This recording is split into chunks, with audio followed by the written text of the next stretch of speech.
সকল আজিৰ ভিডিঅ'টো বিশেষকৈ হাৰ্ট এটেকৰ ওপৰত মই আগতে এটা ভিডিঅ' বনাইছিলো। এই হাৰ্ট এটেকটো এতিয়া আমি আগতীয়াকৈ কেনেকে আমাৰ হাৰ্টৰ কণ্ডিশ্যনটো কেনেকা আছে আৰু তাৰ কাৰণে আমি কি কি সাৱধানতা ল'ব লাগিব, বা এজন সুস্থ মানুহে তেওঁৰ হাৰ্টৰ কণ্ডিশ্যনটো কেনেকা পৰ্যায়ত আছে, তেওঁৰ বয়সতকৈ তেওঁৰ হাৰ্টৰ বয়সটো বেছি হৈছে নেকি বাৰু, যদি বেছি হৈছে তেনেহলে কি কি সাৱধানতা অৱলম্বন কৰিব লাগে, বা আগন্তুক তেওঁৰ লাইফষ্টাইলটো কেনেকা চেঞ্জ কৰিব লাগে, সেয়া ইউৰোপীয়ৰ এটা ছ'চাইটিৰ ভিডিঅ'টো শেষলৈকে চাব।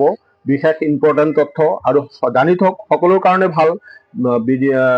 ইউৰোপ ছ'চাইটি অফ কাৰ্ডিঅ'লজিয়ে AI আৰ্টিফিচিয়েল ইণ্টেলিজেন্সৰ দ্বাৰা আমাৰ হাৰ্টৰ বয়সটো তেখেতসকলে গৱেষণা কৰি, চাইণ্টিষ্টসকলে গৱেষণা কৰি এনেকুৱা এটা যন্ত্ৰ উদ্ভাৱন কৰিছে, বা ECG এনেকুৱা এটা মেচিন উদ্ভাৱন কৰিছে। সেই মেচিনটোৱে ক'ব পাৰিব আমাৰ বয়সতকৈ আমাৰ হাৰ্টৰ বয়সটো বেছি হৈছে নেকি। তো আমাৰ হাৰ্টৰ বয়সটো দুই ধৰণৰ হয়, এটা হৈছে ক্ৰনলজিকেল আৰু এটা হৈছে বায়'লজিকেল। ক্ৰনলজিকেলটো হৈছে আমাৰ জন্মৰ পৰা যোনটো আমাৰ বয়স হয় তাৰ লগত হাৰ্টৰ বয়সটো সেই সম পৰিমাণে বৃদ্ধি হৈ গৈ আছে। আৰু এটা হৈছে বায়'লজিকেল যোনটো বয়স হয় সেয়া আমাৰ বয়সতকৈও আগত আমাৰ হাৰ্টৰ বয়সটো বেছি হ'ব পাৰে। সেইটো একমাত্ৰ আমাৰ অসাৱধানতা বা আমাৰ জীৱনশৈলীৰ কাৰণে। চ' সেইখিনি এতিয়া আমি কেনেকে গম পাম? সেই ইউৰোপীয় আৰ্টিফিচিয়েল অফ কাৰ্ডিঅ'লজি যোনটো বৈজ্ঞানিকসকলে উদ্ভাৱন কৰি উলিয়াইছে, গৱেষণা কৰি উলিয়াইছে, সেই তত্ত্বত দেখা গৈছে যে এজন মানুহৰ বয়স যদি তাৰ বয়সতকৈ তাৰ হাৰ্টৰ বয়সটো 7 বছৰ বেছি হয়, 7 years বেছি হয়, মানে মানুহজনৰ বয়স যিমান হৈছে বা দেহাটোৰ কণ্ডিশ্যন যেনেকুৱা আছে তাতকৈ যদি হাৰ্টটো অতি দুৰ্বল হয় বা হাৰ্টৰ বয়সটো বেছি হয়, 7 বছৰ বৃদ্ধি হয়, তেনেহলে সেই মানুহজনে যদি সাৱধানতা অৱলম্বন নকৰে তেনেহলে তেওঁৰ মৃত্যুৰ, হাৰ্ট এটেকৰ দ্বাৰা তেওঁৰ মৃত্যুৰ 62% তেওঁৰ মৃত্যুৰ সম্ভাৱনা আছে। আৰু যদি দেখা যায় যে সেই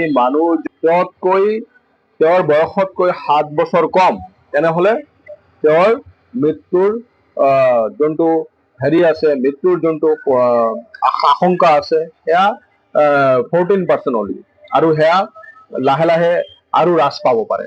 তো সেইখিনিৰ কাৰণে যদি সেই মেচিনটো, যদি সেই যন্ত্ৰটো যোনটো বৈজ্ঞানিকসকলে উদ্ভাৱন কৰিছে সেই আগন্তুক দিনত বিভিন্ন চিকিৎসালয়ত বা চবতে AI আৰ্টিফিচিয়েল ইণ্টেলিজেন্স সেই ECG মেচিনটো ব্যৱহাৰ কৰা হ'ব, আৰু সেই মেচিনটোৰে আমি আমাৰ হাৰ্টটো পৰীক্ষা নিৰীক্ষা কৰি আমি হাৰ্টৰ আমাৰ বয়সটো উলিয়াই আহিব পাৰিম। যদি দেখা গৈছে যে আমাৰ হাৰ্টৰ বয়স বায়'লজিকেলি আমাৰ বয়সতকৈ আমাৰ হাৰ্টটোৰ বয়স বেছি হৈছে, মানে উইক হৈছে, দুৰ্বল হৈছে, তেনেহলে আমি কি কৰিব লাগিব? আমাৰ সাৱধানতা অৱলম্বন কৰিব লাগিব।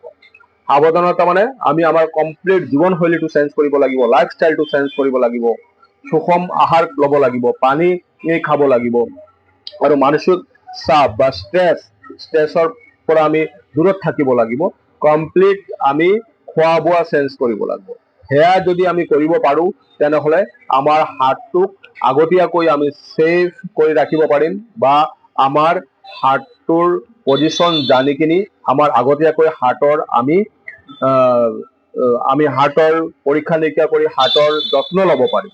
সেয়া সকলোৱে চাওক যে এই AI আৰ্টিফিচিয়েল ইণ্টেলিজেন্স আজি চিকিৎসা বিজ্ঞানত এটা ডাঙৰ পদক্ষেপ ল'বলৈ গৈ আছে।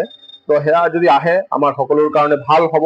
আমি নিশ্চয় আগতীয়াকৈ আমি সাৱধানতা অৱলম্বন কৰিব পাৰিম, বা আমি হাৰ্ট এটেকৰ পৰা যে এতিয়া ভাৰতবৰ্ষত হওক যিমান মানুহ বা হাৰ্ট এটেকৰ দ্বাৰা মৃত্যু হৈ আছে প্ৰতি বছৰে বছৰে, আৰু ইয়াৰ সংখ্যাটো দিনে দিনে বৃদ্ধি পাই গৈ আছে, সেয়া আমি আগতীয়াকৈ সাৱধান হ'ব পাৰিম। তো সকলোকে তথ্যটো মই শ্বেয়াৰ কৰিলো। ভাল লাগিলে মোৰ চেনেলটো ছাবস্ক্ৰাইব কৰিব। চেষ্টা কৰিম আগলৈ, যদি আপোনালোকে ছাবস্ক্ৰাইব কৰে, লাইক কৰে, তেনেহলে আগলৈ ইনফৰমেটিভ ভিডিঅ' মই আপোনালোকৰ ওচৰত লৈ আহিবলৈ মই এটা উৎসাহ পাম আৰু বনাবলৈ চেষ্টা কৰিম বা যত্ন কৰিম। তো থেংকছ চবকে, বেষ্ট অফ লাক।